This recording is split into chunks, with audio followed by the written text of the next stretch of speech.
Todos hemos estado cuestionando aparentes gastos excesivos en el Congreso. Se habla ahora de una segunda oleada de manifestaciones, una suerte de segunda toma de Lima.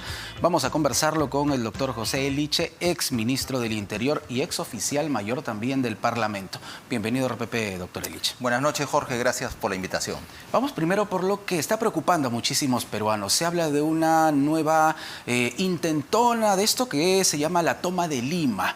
De hecho, ya hay delegaciones de ciudadanos aymaras dirigiéndose desde Puno hacia la capital de la República. ¿Qué podemos esperar? ¿Qué es lo que se conoce hasta el momento?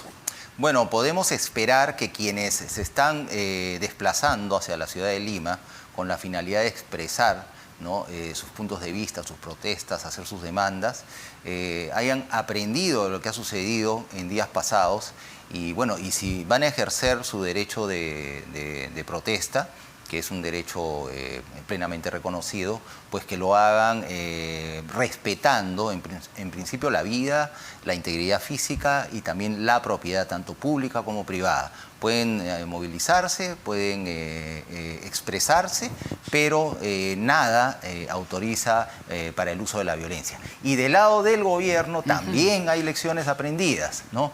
En la Policía Nacional del Perú yo tengo la seguridad, no tengo la noticia exacta, pero sí la seguridad, porque conozco a la Policía Nacional del Perú, que deben estar preparándose o ya se han preparado, no solamente para contener, sino para participar en lo que podríamos esperar sea, digamos, un mejor procesamiento de estos eventos, ¿no?, por parte del gobierno.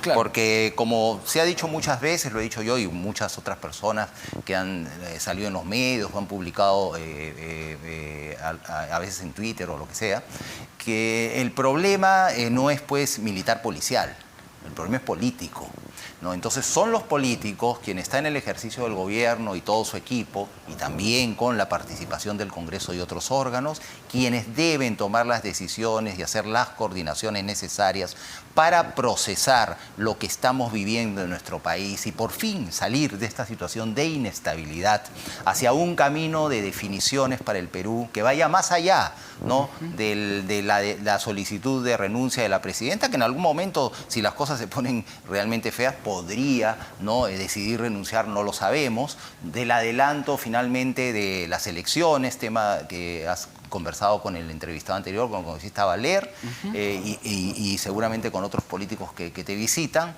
¿no? Pero hay que ir más allá, ¿no? Necesitamos una reforma política mínima que contribuya a mejorar sobre todo la calidad de la representación política. Claro. Creo que necesitamos establecer bases fuertes para luchar contra la corrupción, que es el gran mal que nos quita oportunidades, ¿no?, y que nos hace ver tan mal como país, siendo un país que tiene toda la potencialidad para que todas y todos podamos vivir bien aquí, ¿no? Y entonces hay que ir más allá, porque la presidenta reacciona. Desde que inició su gestión, reaccionó. Y eso cayó bien. Muchos dijeron, sí, bien la presidenta, pero no completa. Es decir, no se puede quedar en la reacción. Hay que ir más allá. Hay que ir más allá. ¿La respuesta política del Ejecutivo en este momento es la adecuada? Hemos tenido algunos días de relativa tranquilidad, a excepción de Puno, por ejemplo, o Madre de Dios, pero como que no se ha visto mucha respuesta del Ejecutivo, ¿eh? Claro, desde el gobierno y bajo el liderazgo de la presidenta, pues se ha visto sí que el gobierno se ha estado moviendo como equipo, ¿no? De un lado a otro, han estado viendo algunas cosas. Está bien, pero no es suficiente. Necesitamos un plan de país no solo para salir de esta crisis, ¿no? Vamos a decir que en parte es coyuntural, pero no lo es tampoco, porque es el precipitado de muchas cosas que venimos arrastrando durante décadas y más aún, ¿no? Entonces necesitamos ver más allá. O sea, el corto plazo, resolver la crisis, ¿no?, la cuestión coyuntural, salir de esta crisis, definir cuándo va a ser la fecha finalmente de adelanto de las elecciones, etcétera, ¿no es cierto? Claro. Y continuar con definir también cuál sería el contenido de una reforma política mínima, por lo menos para mejorar la calidad de la representación política. Y 3, definir qué hacemos con nuestro país Sí, a largo plazo, pero por lo menos los próximos 3 años. Hay cosas por hacer. Nos hemos enterado hace 2 semanas que aparentemente el déficit en cuanto a infraestructura educativa, no solamente por, digamos, carencia de centros educativos, sino también por temas de mantenimiento, pasa a los 100.000 millones de soles. Sí, o sea, es terrible. Y por ahí leí que lo podríamos superar en 25 años. Pues no, hay que ver qué cosa hacemos, ¿no? O sea, necesita una respuesta inmediata. Lo que ha pasado con el Congreso es una alerta sobre Sí. también, en parte, lo que tenemos que hacer. Tenemos que ahorrar y destinar los recursos públicos a aquello que es prioritario. La pandemia nos ha mostrado, para quienes no creían o no lo veían claro, cómo estamos, ¿no? ¿Dónde están nuestras prioridades? Ahora, cuando se habla de esta segunda toma de Lima o intento, ¿no?, de la toma de Lima, como ciudadanos, ¿debemos sentirnos atemorizados o seguros de que la policía ya aprendió esta lección tan amarga y que ha dejado tantos fallecidos también? Yo tengo la esperanza de que todos hayamos aprendido, ¿no? Quienes no ven lo que está sucediendo en muchos lugares de nuestro país, pues espero que lo hayan visto o se hayan acercado a tener una visión más clara de lo que está sucediendo, no solamente en Lima, sino también en otros lugares del país. Sí, por supuesto, claro. Quienes vienen a Lima, con todo derecho, porque el país es de todos, de todas, también vean, ¿no?, que, claro, en Lima está el gran poder central del país, pero no están todas las soluciones. De todas maneras, necesitamos abrir canales de diálogo, ¿no es cierto?, y llegar a acuerdos.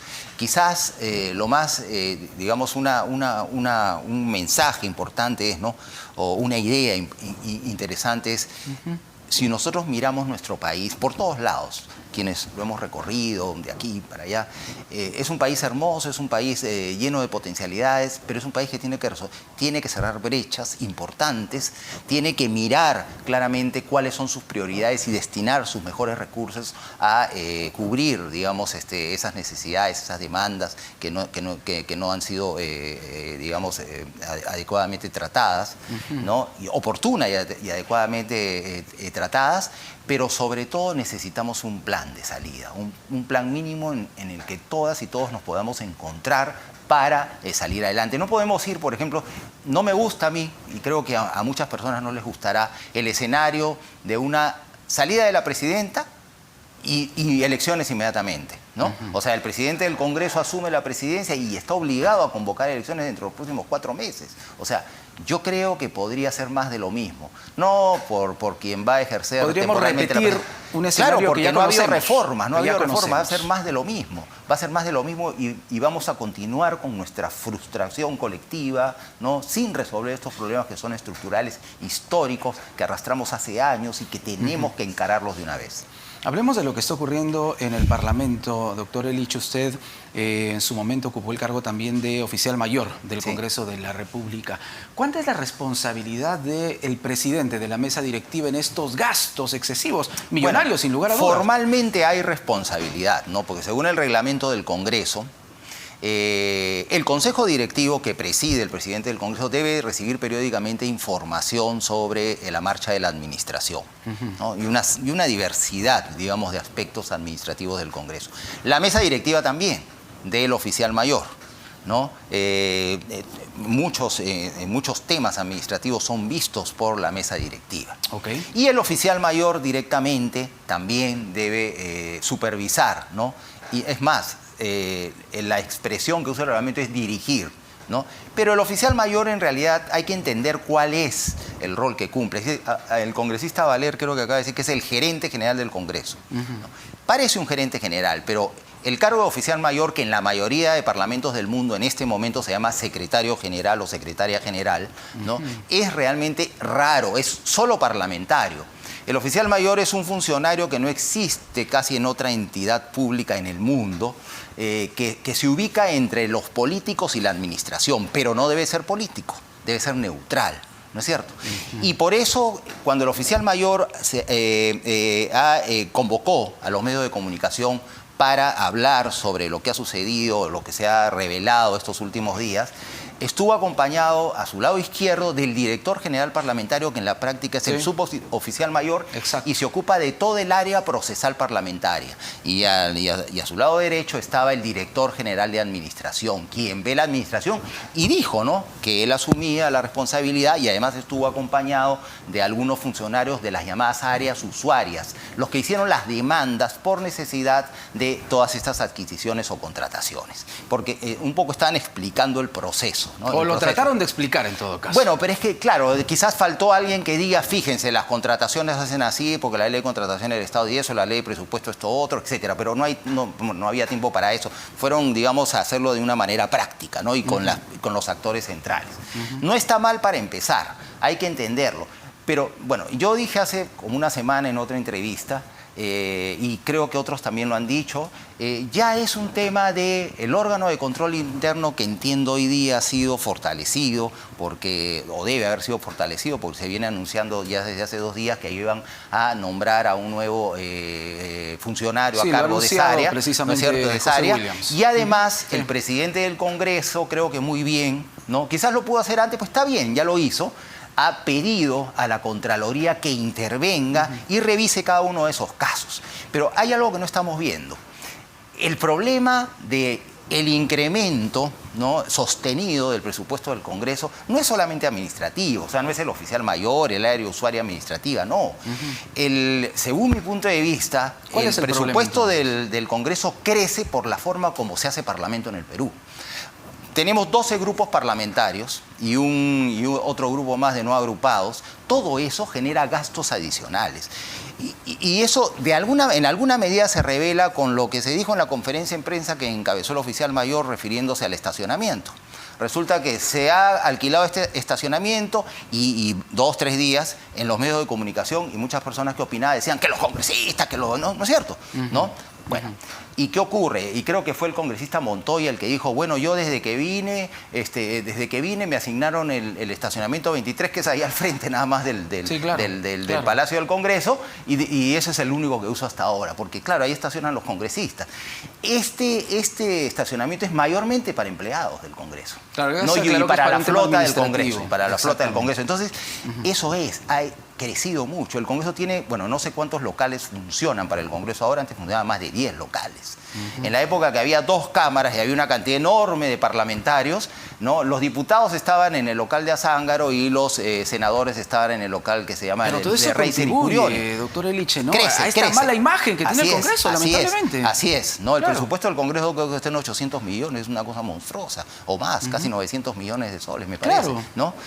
O sea, ha crecido como nunca antes lo habíamos visto. Usted, por ejemplo, de su experiencia, ¿alguna vez vio un Congreso con 6% apenas de aprobación? No, este es el nivel de desaprobación observado. El peor nivel de desaprobación que ha tenido el Congreso en toda su historia. Pero eso tiene que ver, yo no exculpo a algunos congresistas que realmente con su actitud le hacen daño al Congreso todos los días. No son todos, ¿no? Siempre hay que poner, digamos, en un lugar a las personas que sí quieren hacer bien su trabajo y además lo muestran, hablan sobre ellos claramente, en fin.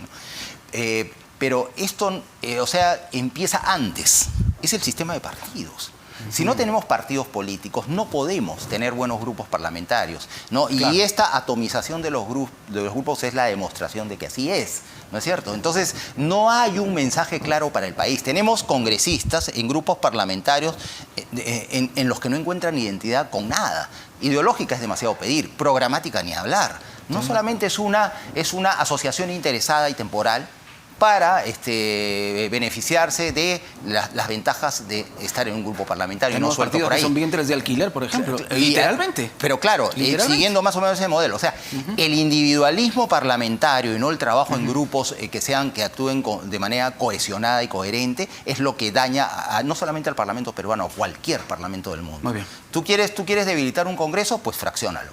Por eso necesitamos esas reformas, ¿no? Así es. Que tanto se están requiriendo por parte de cierto sector de la ciudadanía. Así es. Gracias, doctor Elich. Gracias también por la invitación. José Elich, ex ministro del Interior, ex oficial mayor del Congreso, ha contestado nuestras preguntas sin vueltas aquí en RPP Televisión. Volvemos con más.